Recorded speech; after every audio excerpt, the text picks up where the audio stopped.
Hello friends, good evening. இன்றைக்கி நம்ம வீட்டில் ஈவினிங் ஸ்நாக்ஸ் என்னென்னு பார்க்கலாமா? ஸ்நாக்ஸ் எதுவும் இல்லை, ஒரு டிஃபன் ஐட்டம் தான். இப்போ ஈவினிங்கே செஞ்சுருக்கேன்.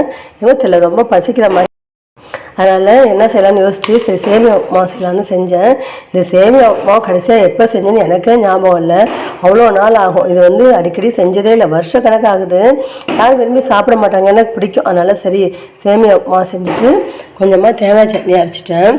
கடையில் போய் ஏதாவது வாங்கிட்டு வந்து தட்டேன்னு கேட்டாங்க. எனக்கு அதில் விருப்பமே இருக்காது, கடையில் ஸ்நாக்ஸ் வாங்கி சாப்பிட்றதுலாம். சரி என்ன செய்யலாம்னு யோசித்தேன். சரி இது செய்யலான்னு சொல்லிவிட்டு செஞ்சேன். இந்த சேமியா மாவு உங்களுக்கு யாருக்கெல்லாம் பிடிக்கும்னு கமெண்ட்ஸை சொல்லுங்கள். எனக்கு ரொம்ப பிடிக்கும்.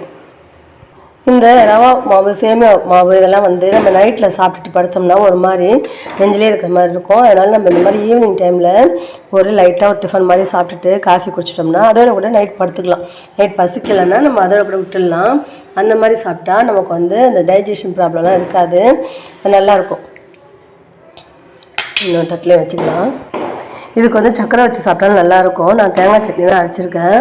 இன்றைக்கி வாக்கு சேர்க்கல கடைசி நாள் இல்லை, அதனால் ரொம்ப வெடி சத்தம் தான் கேட்டுட்ருக்குது. இன்றைக்கி 6 மணி வரை முடிச்சுவாங்கன்னு நினைக்கிறேன். அதுக்கப்புறம் நாளைக்கெல்லாம் எதுவும் பிரச்சாரம்லாம் பண்ணக்கூடாதுல்ல, ஒரே வேட்டு சத்தமாக கேட்குது நம்ம ஏரியாவில். நாளைக்கு நாங்கள் எலெக்ஷன் டியூட்டி கிளம்பணும், காலையில் கிளம்பி போகணும்.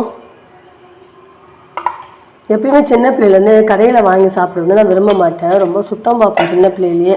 அதனால் எதாக இருந்தாலும் வீட்டில் தான் செஞ்சு கொடுப்பாங்க. வீட்டில் செஞ்சு கொடுத்தே பழக்கமாகிடுச்சு. அதனால் வீட்டில் செஞ்சு எதாவது சாப்பிட்லான்னு சொல்லிட்டு தான் செஞ்சேன். இந்த சேமியா உப்புமாவும் உங்கள் யாருக்கெல்லாம் பிடிக்கும்னு கமெண்ட்ஸை சொல்லுங்கள். இந்த வீடியோ உங்களுக்கு பிடிச்சிருந்தா லைக் பண்ணுங்கள், ஷேர் பண்ணுங்கள், கமெண்ட்ஸ் பண்ணுங்கள். ப்ளீஸ் என் சேனலை சப்ஸ்கிரைப் பண்ணுங்கள், பெல் பட்டனை ப்ரெஸ் பண்ணுங்கள். அப்போ தான் நான் போகிற வீடியோ இன்னும் நோட்டிஃபிகேஷனில் வரும். எனக்கு சப்போர்ட் பண்ணுங்கள் ஃப்ரெண்ட்ஸ். Thank you friends, by.